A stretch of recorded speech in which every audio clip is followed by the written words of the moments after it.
Hello and welcome to all my dear friends. I hope आप सब बहुत अच्छे हैं, तरोताज़ा हैं। और अगेन हमारा करियर सक्सेस के प्लेटफॉर्म के ऊपर जो हम लोगों ने मिशन एक स्टार्ट किया है, mission success, mission selection, mission sure shot, और in other terms I will sound कुछ बनी अकाउंट असिस्टेंट का जो प्रोग्राम हम लोगों ने स्टार्ट किया है, उसमें मैं आपका सबका खैर मकदम करता हूं। देखिए, आज बड़ा एक यूनिक प्रोग्राम मैं आपके पास लेकर आया हूं, लेकिन उस यूनिक प्रोग्राम में जाने से पहले 3 मोस्ट इंपॉर्टेंट डेवलपमेंट्स जो कि आज की सुर्खियां हैं वो मैं आपके साथ शेयर कर दूं। देखिए, अभी भी कुछ बच्चे बहुत ज्यादा डाउट्स में रहते हैं, सोशल मीडिया प्लेटफॉर्म्स पर जो हैं वो चीजें पूछते हैं, तो उसमें मैं 2-3 चीजें आपके साथ शेयर करता हूं। सबसे पहले कि देखिए, हम हर वो चीज आपको करने के लिए, प्रोवाइड करने के लिए हम आगे आए हुए हैं जो आपको सिलेक्शन दिलवाने में हेल्प करती है। इसके लिए मैं 2-3 चीजें बोलूंगा। एक खुशखबरी दे रहा हूं मैं आपको कि जेकेएसएसबी का पेपर, ठीक है, आगे चला जाएगा, इसकी बहुत बड़ी संभावना है। यानी पंचायती चुनाव की डेट जो है वो 10 को घोषित होगी। इसका मतलब है अच्छा खासा टाइम मिल जाएगा उन बच्चों के लिए। धीमे धीमे हंस भी रहे हैं कुछ बच्चे कि जो ऑलरेडी इस डाउट से हमें फ्लड कर देते थे कि पेपर का क्या बनेगा, हमारी तैयारी ज्यादा नहीं हुई। तो मैं यही बोलूंगा कि अब माय डियर, अब भी बाजी जीती जा सकती है, अब भी सब कुछ किया जा सकता है, क्योंकि गुड न्यूज जो है वो पंचायत इलेक्शंस की वजह से एसएसबी कैंडिडेट्स को मिल जाएगी। 3 इंपॉर्टेंट डेवलपमेंट्स आप याद रखिए। जो बच्चे अभी तक करियर सक्सेस की इन वीडियो सेशंस को, इन मिशन श्योर सिलेक्शन को और day to day daily current affairs हो या कुछ भी हो, उसके अपडेट से अभी भी वंचित हैं, मिस हैं, तो प्लीज वो सब्सक्राइब करें करियर सक्सेस के यूट्यूब चैनल को। सेकेंड मोस्ट इंपॉर्टेंट थिंग, कुछ बच्चे जो भी supplementary material, free PDF material को एक्सेस करने में अभी तक दूर हैं, तो वो भी जाके www.careersuccess.com में जाके इस चीज को एक्सेस कीजिए। और थर्ड और मोस्ट इंपॉर्टेंट बात कि अगर आप अपने आप को चेक करना चाहते हो तो आपके लिए भी हमने ये ऑप्शन भी दिया कि जब करियर सक्सेस ने जम्मू कश्मीर में बहुत इंपॉर्टेंट प्लेटफॉर्म आपको दिया, माई क्लास, एक ऐप आप डाउनलोड कीजिए, My Class by Career Success. उसमें जाके अपने आप की जो रियल असेसमेंट है, अपने आप को चेक कीजिए उस ग्राउंड के ऊपर, दैट इज चेक योरसेल्फ और असेस योरसेल्फ वेरी लाइव। तो 3 मोस्ट इंपॉर्टेंट चीजें हम आपको दे रहे हैं। मुझे नहीं लगता कोई चौथी चीज चाहिए माय डियर। चौथी चीज जो शायद हम आपको नहीं दे पाएंगे वो आपकी किस्मत है, वो आपका मुकद्दर है। लेकिन जिस बच्चे ने 3 चीजें की हैं, किस्मत ऑटोमेटिकली उसका साथ देती है। अब देखिए, आज का सेशन बहुत इंपॉर्टेंट अगेन, और किसी को कोई डाउट या कुछ है तो इस नंबर के ऊपर बैठे, करियर सक्सेस की टीम आपको इमीडिएटली कांटेक्ट आउट करेगी। अब देखिए जी, आज जो आपका वीडियो सेशन यहां पर स्टार्ट करने हम लोग जा रहे हैं, इसमें आज मैं आपके साथ जेकेएसएसबी के, हमारी टीम ने बहुत इंपॉर्टेंट काम किया और आपके लिए अच्छे अच्छे क्वेश्चन ढूंढ के वो लाए हैं। कुछ उन्हीं में से कुछ क्वेश्चन मैं आपके साथ डिस्कस करूंगा। ना केवल ये सिर्फ क्वेश्चंस होंगे, बट इसके अंदर मैं आपके साथ ट्रिक्स को भी डिस्कस करूंगा कि what went at your mind in order to reach at the solution, means right solution में पहुंचने से पहले आपके दिमाग में क्या चल रहा होना चाहिए। तो उस पर भी मैं आज आपके साथ चिंता करूंगा। देखिए, सबसे पहले ये सब चीजें आपकी स्क्रीन पर आप सबको दिख रही होंगी। मैं हिस्ट्री का सेक्शन जो है, आपका हिस्ट्री का सेक्शन है, इकोनॉमिक्स का सेक्शन है, ज्योग्राफी का सेक्शन है एंड पॉलिटी का सेक्शन है। देखिए, सबसे पहले अगर मैं हिस्ट्री का सेक्शन उठाता हूं, मैं ये मान के चल रहा हूं माय डियर कि आप लोग सिलेबस ऑलमोस्ट कवर कर चुके हैं। नहीं भी कर चुके हैं तो करने के मोड में हैं। अगर अभी भी कुछ नहीं हुआ, फिर खुदा ना खास्ता हम क्या करें, हम यही कर सकते हैं कि जो बताने जा रहे हैं उसको ध्यान से देखिए और आपकी सिलेक्शन जो है वो पक्की है। देखिए, हिस्ट्री में जो पहला क्वेश्चन आपकी स्क्रीन पर आपको दिख रहा है, दैट इज रिवोल्ट ऑफ 1857 पर आपको आया हुआ है। अब देखिए, ये जो रिवोल्ट है 1857 की, इसके ऊपर आपको क्वेश्चन आया है। दैट वेरी क्वेश्चन इज कि 1857 की आप सबको पता है, रिवोल्ट को फर्स्ट वार ऑफ इंडिपेंडेंस भी कहते हैं, ठीक है। और इस क्वेश्चन में अगर आप देखें तो that question is important, but इसको खाली आप इतना देखिए कि इसका जो भी आपने इस चीज को, अंडरस्टैंडिंग को, जो रिवोल्ट ऑफ 1857 में आप लोगों ने डेवलप किया है,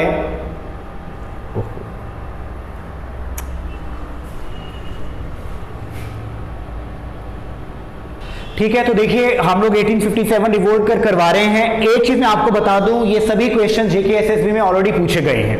तो JKSSB के पेपर्स जो पुराने हमारी टीम ने निकाले हैं, on the basis of that we are going to provide you the list of questions and there is every probability and possibility that even those questions which has a minimum amount of in overlap with your syllabus can even be asked in the examination. तो इनकी हमेशा बात रही है कि कुछ भी कहीं से भी आ जाता है, तो इसलिए उस पर भी थोड़ा सा आप लोग ध्यान देंगे। 1857 की रिवोल्ट के ऊपर क्वेश्चन है प्रोबेबली कि रानी झांसी की रानी लक्ष्मीबाई, झांसी रानी लक्ष्मीबाई पर क्वेश्चन है कि इसको ब्रिटिशर्स ने बुझाने के लिए किस ब्रिटिश ऑफिशियल का यूज किया था।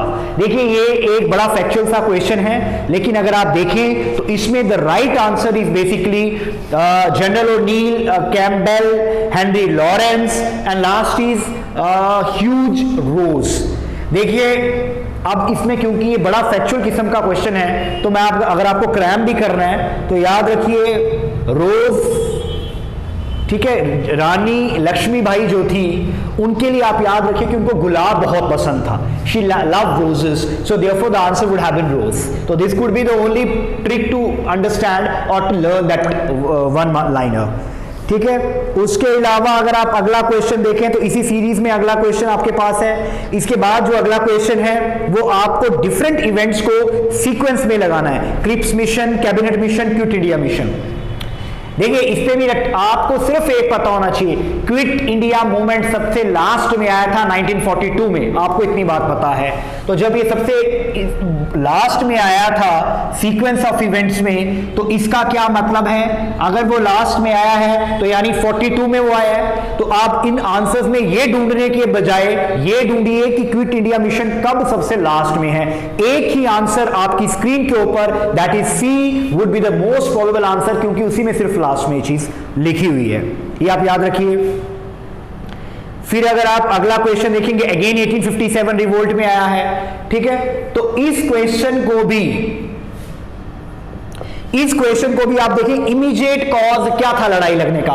देखिए हिंदुस्तान में कोई भी चीज हो, इमीडिएट कॉज धर्म होता है, तो मींस कॉम्युनल चीज हमेशा आ जाती है।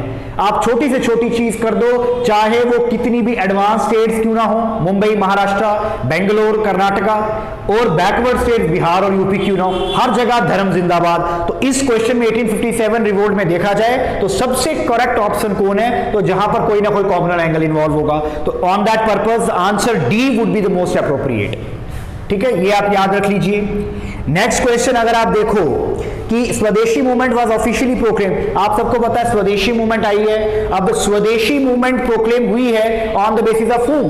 देखिए स्वदेशी आई क्यों थी, जब अंग्रेजों ने दो टुकड़े किए, बंगाल को तोड़ा, बोला कि बंगाल बहुत बड़ा है, इसको चलाना बड़ा मुश्किल है, तो उसी के बेसिस के ऊपर या उसी का बदला लेने के लिए स्वदेशी मूवमेंट चला दी गई। तो इसलिए Swadeshi movement was launch in order to take the revenge against the partition of Bengal. The answer would have been B, ठीक है, स्वदेशी मूवमेंट वाले का आपका क्या आ जाएगा, बी, ये आप याद रखिए। देन नेक्स्ट क्वेश्चन देखिए कि this is what, in the year 1674 which of the following events took place. देखिए कहता है, देखिए वेरी इंपॉर्टेंट ट्रिक, यहां पर माइंड बॉगलिंग ट्रिक हम आपके साथ शेयर करने जा रहे हैं। 1674 इवेंट की बात की गई है, आंखें खोलो अच्छी तरह, 1674 की बात की जा रही है और ये कहा जा रहा है कि इस इवेंट में सबसे पहले इस ईयर में कौन सा इवेंट हुआ। देखिए फर्स्ट कार्नाटिक वार, सेकेंड कार्नाटिक वार, थर्ड कार्नाटिक वार, क्विट इंडिया मूवमेंट। देखिए कितना सिंपल क्वेश्चन है, जिस बच्चे ने बिल्कुल नहीं पढ़ा वो भी इन क्वेश्चंस को बिल्कुल ट्रिक्स के साथ सॉल्व कर सकता है। मुझे बताइए अंग्रेज यहां पर कब आए हैं, 1699 में, और अगर ये डेट इतनी है तो इसका मतलब है कार्नाटिक वार कैसे हो सकती है। कार्नाटिक तो तब हुई जब अंग्रेज और फ्रेंच यहां पर आए, जब तक अंग्रेज ही नहीं आए थे तब तो कार्नाटिक क्या होगी, कुछ नहीं होगी। यानी इन ऑप्शंस में सिर्फ एक ही ऑप्शन है जहां पर जो आपको लगता है बहुत पहले होता, शिवाजी का कोरोनेशन, तिलक समारोह, ठीक है। उसके अलावा बाकी सारे ऑप्शन जो हैं वो बाद में हुए अंग्रेजों के। तो यानी वेरी इजी, और आप ट्रिक से भी इसको सॉल्व कर सकते हो। देन अगर आप आगे चले जाएं तो अगला क्वेश्चन आपका आ जाता है कि then is Indian independence act 47 let down for the effective. देखिए इंडियन इंडिपेंडेंस एक्ट जब आया, आप सबको पता है इंडियन इंडिपेंडेंस एक्ट जब आया उस पे क्या हुआ कि आपका इमीडिएट कॉज क्या था कि आपको पावर को ट्रांसफर करना था। बेसिकली इंडिया इंडिपेंडेंस एक्ट क्या था, अब अंग्रेजों को लग गया था कि ये संभव नहीं है कि हम बेसिकली हिंदुस्तान में रूल कर पाए बिकॉज ऑफ मल्टीपल फैक्टर्स, चाहे वो यूएस का और रशिया का एक पोलर खड़ा हो जाना, एक बाइपोलर स्ट्रक्चर वर्ल्ड पॉलिटिक्स में खड़ा हो जाना, या इंग्लैंड का दुनिया की कॉलोनीज के ऊपर कमजोर पड़ जाना, या उनका जो हक है वो कमजोर हो जाना, ये बहुत सारे फैक्टर्स से। तो 47 एक्ट इस चीज को करता है कि हमने इमीडिएटली जो है वो पावर को ट्रांसफर करना है। तो right option would have been A. Then अगर आप आगे देखें, What was Lord Mountbatten's planned formula for the partition of India? Lord Mountbatten का क्या फॉर्मूला था पार्टीशन ऑफ इंडिया के लिए? याद रखिए, लॉर्ड माउंटबेटन का एक ही फॉर्मूला था कि हिंदुस्तान और पाकिस्तान अलग अलग मवाकिफ बनेंगे, लेकिन इनकी यूनिटी को भी इंश्योर करना है। यानी ये दोनों अलग अलग मुल्क तो बनेंगे, लेकिन इनके अंदर यूनिटी भी होनी चाहिए। यानी क्या है? Divide India but retain maximum unity.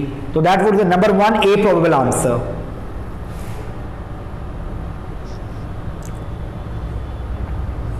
That is very very important. देखिए, ब्रिटिशर्स आर वेरी क्लेवर। एक ट्रिक आप और याद रखिए, ब्रिटिशर्स के लिहाज से उन्होंने कोई भी चीज की है, दावा यही की है कि हम यूनिटी लाने की कोशिश कर रहे हैं, बट एक्चुअली यूनिटी नाम की है, उनके अपने सेल्फ इंटरेस्ट उसमें छुपे हुए हैं। तो इसलिए भी यहां पर आप याद रखिए, ये क्या आ जाएगा?